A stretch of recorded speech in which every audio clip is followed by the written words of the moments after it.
एक बहुत बड़ा शहर था। उस शहर में कुछ लोग बहुत बड़ी बड़ी नौकरियां करते थे और कुछ लोग छोटे मोटे काम भी करके जिया करते थे। लेकिन जैसा भी काम करते थे, सारे लोग बहुत ही खुश होकर रहा करते थे।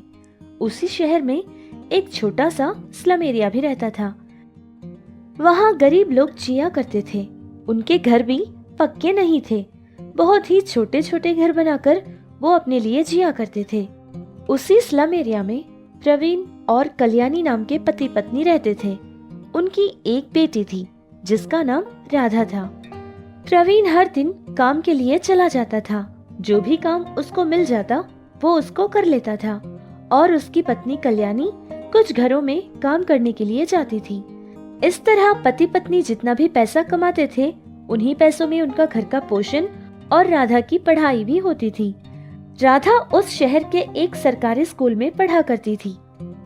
प्रवीण और कल्याणी सारा दिन मेहनत करते थे और उनकी इकलौती बेटी राधा का पूरा ख्याल रखते थे। बेटी राधा, तुम ना बहुत मन लगाकर पढ़ना और इंजीनियर बन जाना, ठीक है?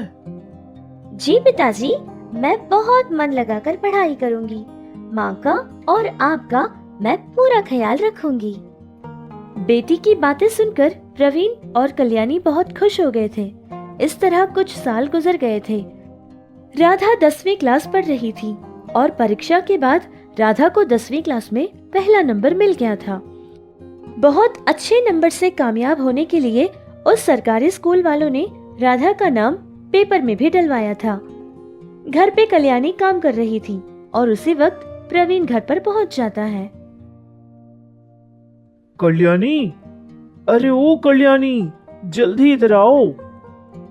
अरे हाँ हाँ, आ रही हूँ। क्या हो गया? आप इतने खुश क्यों लग रहे हो? अरे ये देख कल्याणी, हमारी बेटी को 10वीं क्लास में पहला नंबर आया है। क्या आप सच कह रहे हैं? अरे वाह, ये तो बहुत अच्छी खबर सुनाई आपने।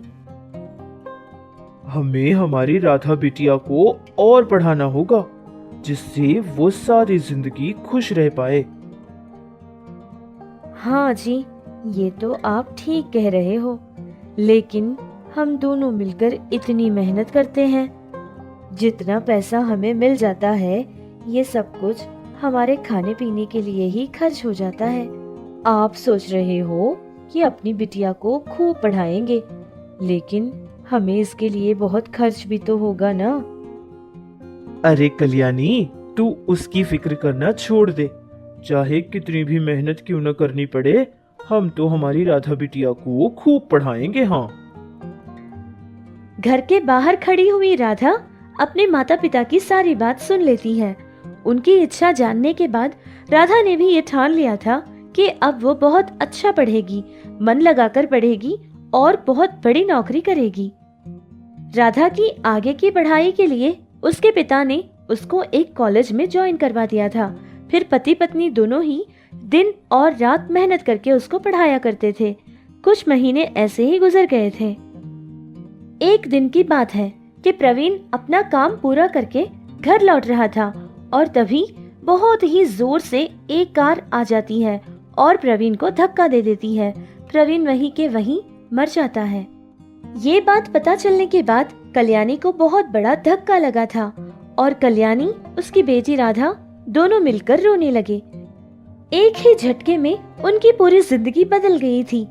कल्याणी बहुत सारे घरों में जाकर काम किया करती थी, लेकिन फिर भी जितने पैसे वो कमाती थी, वो सारा ही पैसा उनके खाने के लिए ही खर्च हो जाया करता था। कभी कभार तो वो दोनों भूखे ही सो जाया करते थे। राधा को कॉलेज में पढ़ाने के लिए उसकी माँ बहुत ज्यादा मेहनतें करती थी, लेकिन फिर भी कल्याणी नाकाम हो गई थी, जिससे अपने आप को वो कोसने लगी कि उसकी बेटी के लिए वो कुछ नहीं कर पा रही है।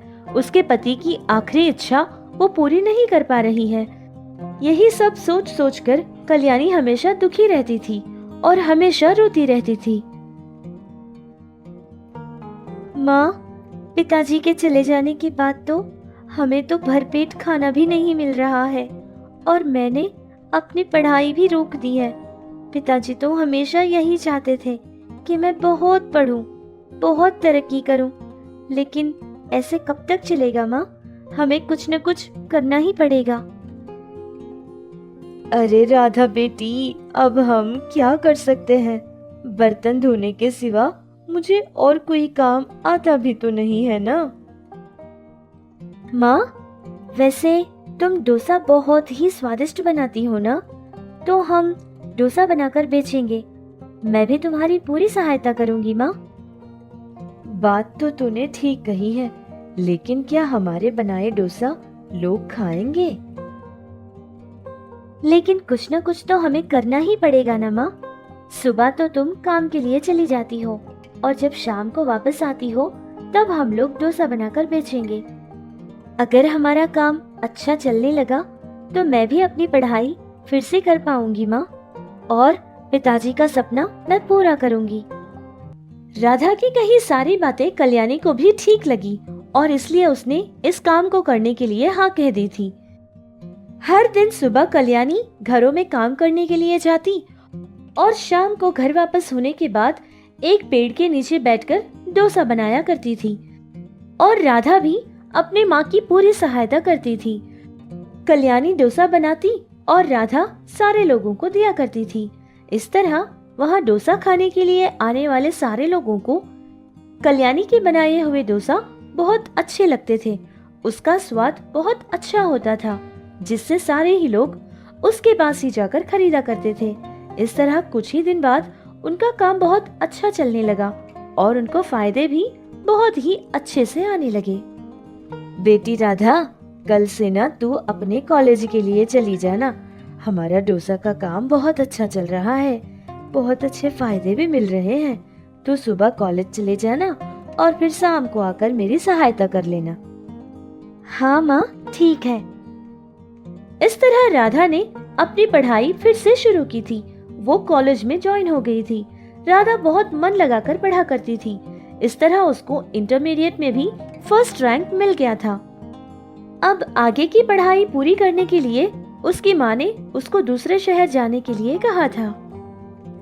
राधा बेटी, देखा तुमने, इंटर में तुम्हें कितने अच्छे नंबर मिल गए हैं। अब तुम्हें इंजीनियर बनने के लिए शहर जाना पड़ेगा। नहीं माँ, मैं तुम्हें छोड़कर कहीं नहीं जाऊंगी। मैं यहीं रहूंगी, तुम्हारा काम में हाथ भी बटाऊंगी और अपनी पढ़ाई भी करूंगी। अरे ये तुम क्या कह रही हो बेटी? आज तक तुमने बहुत मेहनत कर ली, आज के बाद नहीं करोगी। और हाँ, शहर जाकर मन लगाकर पढ़ाई करना। यही तो तुम्हारे पिताजी का सपना है ना बेटी। अब उनकी आखिरी इच्छा पूरी करना तुम्हारे हाथों में है। यहाँ का सारा काम मैं संभाल लूंगी। तुम बस अपने पिताजी का सपना पूरा कर देना, और कुछ नहीं चाहिए। ठीक है माँ, फिर तो मैं जरूर पढ़ूंगी। तुम्हारा और पिताजी का सपना मैं जरूर पूरा करूंगी। मैं बहुत मेहनत करूंगी माँ। ये कहकर राधा अपनी आगे की पढ़ाई पूरी करने के लिए शहर चली जाती है और एक कॉलेज में ज्वाइन हो जाती है।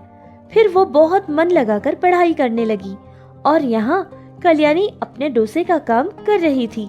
उसको बहुत अच्छे फायदे मिल रहे थे। किसी तरह राधा ने अपनी पढ़ाई पूरी की थी।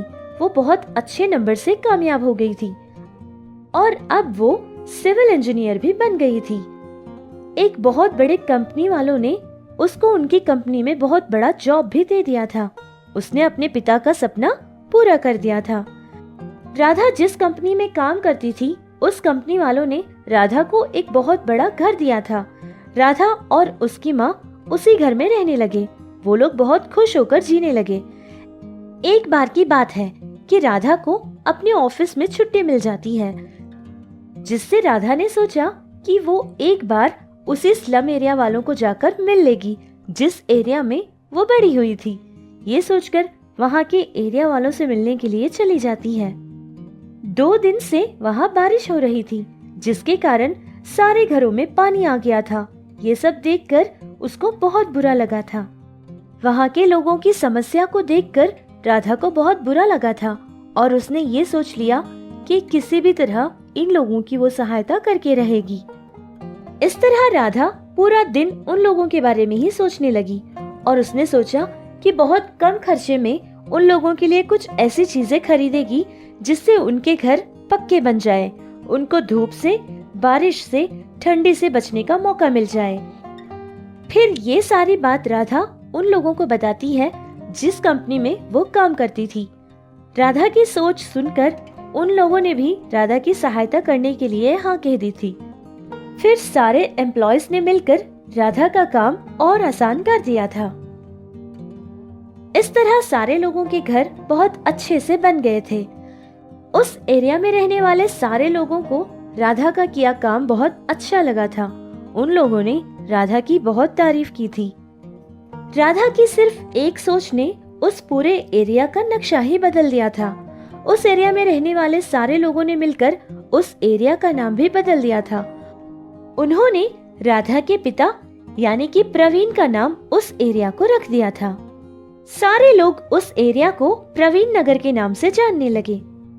इस तरह राधा को जब कभी भी छुट्टी मिल जाती थी, वो प्रवीण नगर जाकर अपना वक्त बिताया करती थी और जो कोई भी जरूरतमंद होता था उसकी फौरन ही सहायता करती थी।